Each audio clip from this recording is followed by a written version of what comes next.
Praise the lord. యేసుక్రీస్తు వారి పరిశుద్ధమైన నామంలో మీ అందరికి వందనాల శుభాలు తెలియపరుస్తూ ఉన్నానండి. కీర్తనల గ్రంథం 89వ కీర్తన 24వ వచనం. నా విశ్వాసతయు నా కృపయు అతనికి తోడై ఉండును అని దేవుని వాక్యము సెలవిస్తుందండి. దేవుని కృప మనకు తోడై ఉంటుంది. మనం ఎప్పుడైతే దేవుని మీద విశ్వాసం పెంచుకుని ఉంటామో ఆయన విశ్వాసత కూడా మనకు తోడై ఉంటుంది అని దేవుని వాక్యం సెలవిస్తుంది. ఈ లోకంలో మనము దేవుని తోడు కోడుకునే బిడలుగా ఉండే మనుషులు కాదండి. ఈ లోకంలో మనం అనుకుంటాం, ఆ మనుషులు నాకు తోడుగా ఉంటే బాగుండేను, ఎందుకు ఇలా చేశారు, నమ్మించి ద్రోహం చేశారు, నేను ఆ మనిషిని ఎంతగానో నమ్ముకున్నాను అని మన ఆలోచన విధానాన్ని ఎప్పుడు మనం ఇలానే పంపించుకుంటాం. అది చాలా పొరపాటండి. కాబట్టి మన ఆలోచన విధానాన్ని మనం పెంచుకునే బిడలుగా ఉండాలి.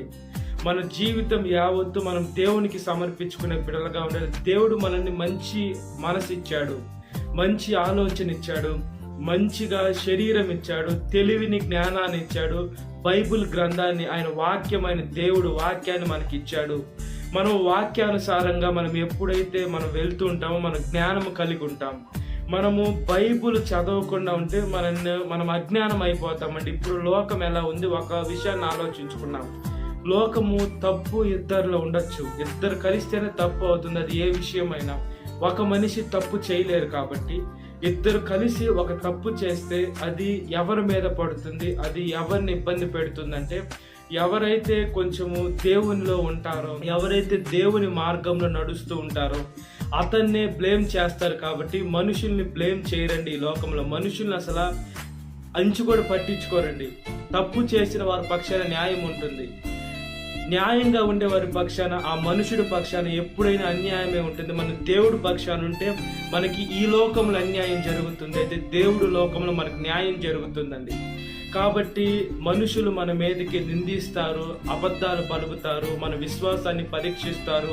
మనం చర్చీలకు వెళ్తున్నా, మనం ప్రార్థన చేస్తున్నా, ఈ లోకంలో ఉండే మనుషులు ఏమనుకుంటారంటే వీరికి పిచ్చి పట్టింది, వీడికి ఎర్రి పట్టింది, వీడు ఏమి కష్టమైన పని చేసుకోలేరని దేవుని సేవ అని చెప్పి అందరి దగ్గరికి పోయి బిచ్చగాళ్ళలాగా డబ్బులు అడుక్కుంటారని సేవకులు నీచంగా మాట్లాడుకుంటారండి. అదేవిధంగా సేవకులు కూడా అలానే చేస్తున్నారు. అలాంటి సేవకులు ఉన్నారు, ఏ ఉద్యోగం లేక సేవలోకి వస్తున్నారు, దేవుడికి చెడ్డ పేరు తెస్తున్నారు. దేవుడి మార్గంలో నడవకుండా ఈ లోకంలో తాగుడనే వ్యసనాలు ఉన్నాయి సేవకులకి. ఈ లోకంలో చాలా చిన్న వ్యసనాలు ఉన్నాయి. మనం దేవుడికి చెడ్డ పేరు తెచ్చే బిడ్డలుగా ఉండకూడదండి. మనము మంచి పేరు తేకపోయినా పర్వాలేదు, కానీ చెడ్డ పేరు దేవునికి తేకూడదండి. కాబట్టి మన జీవితము మన దేవుడికి సమర్పించుకునే బిడ్డలుగా ఉండాలి. దేవుడు మనకి మంచి ఆలోచన ఇస్తారు, మంచి ఆరోగ్యాన్ని ఇస్తారు. అదేవిధంగా ఆయన సేవలోకి వెళ్ళేదానికి మంచిగా ఆయన కృపనిస్తారు. దేవుడు పని అలా ఉంటుంది. ఈ లోకంలో సాతాను పని ఎలా ఉంటుందంటే లేనిది ఉన్నట్లుగా చూపిస్తూ, ఈ లోకంలో అది ఇది చూపిస్తూ మనల్ని బాధ పెడుతూ ఉంటుంది, మనల్ని దుఃఖ పెడుతూ ఉంటుంది, మనల్ని శ్రమల్లోకి తీసుకొని వెళ్తూ ఉంటుంది. ఈ లోకంలో ఖచ్చితంగా మనకి శోధనలు ఎదురవుతూనే ఉంటాయి. మనం క్రైస్తవులం కాబట్టి, మనం దేవుని బిడలం కాబట్టి, మనము దేవుణ్ణి వెంబడిస్తున్నాం కాబట్టి మనకి శోధనలు ఎక్కువ ఇంచి పెరుగుతూనే ఉంటుంది, కానీ తగ్గిపోవండి. శోధనలు పెరుగుతాయి. ఆ శోధనని మనం ఎప్పుడైతే జయిస్తామో మనం భాగ్యవంతులు అవుతాం. ఈ లోకంలో మనం భాగ్యవంతులు ఎలా అవుతాం? శోధనని జయించాలి. ఈ లోకంలో మనం చూసుకున్నప్పుడు మనం అనేక మంది భక్తులను చూసుకోవచ్చు. భక్తులు కూడా మనుషులే కదండి. ఆ మనుషులు దేవుడి మీద ఎంత విశ్వాసంగా ఉన్నారు, ఎంత నమ్మకంగా ఉన్నారో ఆ భక్తులకి శ్రమ రాలేదా? వచ్చాయి. దేవుడి విశ్వాసతోడు తోడుగా లేదా? దేవుని తోడులకు లేదంటే దేవుని తోడు ఉంది కాబట్టి వాళ్ళ శ్రమల్లో నెగ్గి ఇప్పుడు వాళ్ళ పేర్లు బైబిల్ గ్రంథంలో ఉన్నాయనంటే దేవుడు పక్షాన వాళ్ళు ఉన్నారు కాబట్టి, దేవుడు వాళ్ళ పక్షాన ఉన్నాడు కాబట్టి గొప్పగా ఆ మనుషుడి పేరు మనం ఇప్పుడు కూడా వాళ్ళ పేర్లు అనుకుంటూ ఉంటాం. ఏమంటే దేవుడి పక్షాన ఉన్నారని. మనం ఎవరి పక్షాన ఉన్నా మనం పైకి భక్తి చేస్తూ దేవుడి పక్షాన ఉన్నట్లుగా నటిస్తూ మనం ఈ లోకంలో మనుషుల పక్షాన ఉన్నామా, సాతాను పక్షాలు ఉన్నామా? కొన్నిసార్లు డబ్బుకు మోసపోయి అబద్ధ సాక్ష్యాలు పలికేదానికైనా ఈ లోకంలో మనుషులు సిద్ధపడతారండి.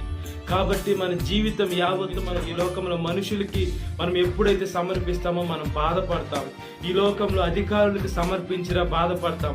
మన బాధ, మన వేదన, మన కష్టం అవన్నీ మనం ఎప్పుడైతే దేవునికి సమర్పిస్తామో దేవుడు గాయం రేపేది దేవుడు, అయిన గాయం కట్టేది కూడా దేవుడు అండి. ఈ లోకంలో మనుషులు గాయం రేపి వెళ్ళిపోతారు, అయితే దేవుడు ఏం చేస్తున్నాడంటే గాయం కట్టేటువంటి దేవుడని, నమ్మదగిన దేవుడని మన యేసయ్య. ఈ లోకంలో మనము ఎవరిని నమ్ముకోలేము. దేవుణ్ణి నమ్మితే మనము పైన ఉంటాం, ఆయన సేవలో ఉంటాం, ఉన్నతమైన స్థానంలో ఉంటాం. కాబట్టి ఆయన బిడ్డలుగా ఈ లోకంలో బ్రతుకున్నట్లుగా ప్రార్థన. మహాపరిశుద్ధాత్మ దేవ, మా ప్రియ పరలోక తండ్రి, ఒకసారి సహాయం చేయమని అడుగుతున్నా. మేము ఉన్నతమైన ప్లేస్లోకి మేము వెళ్ళాలయ్యా. మేము ఈ లోకంలో పైన ఉండాలా, మీ సేవ చేయాలా, మీ ఆత్మని పొందుకోవాలా, సహాయం చేయండి అయ్యా. పరిశుద్ధమైన దేవ, నిత్యమైన దేవ, సమాధానానికి అధిపతి, మీకు స్తోత్రం చెల్లిస్తున్నానయ్యా.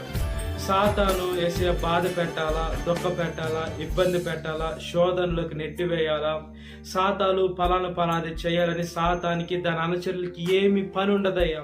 అవే పనులు ఉంటాయి, సాతానికి ఏ పని ఉండదు.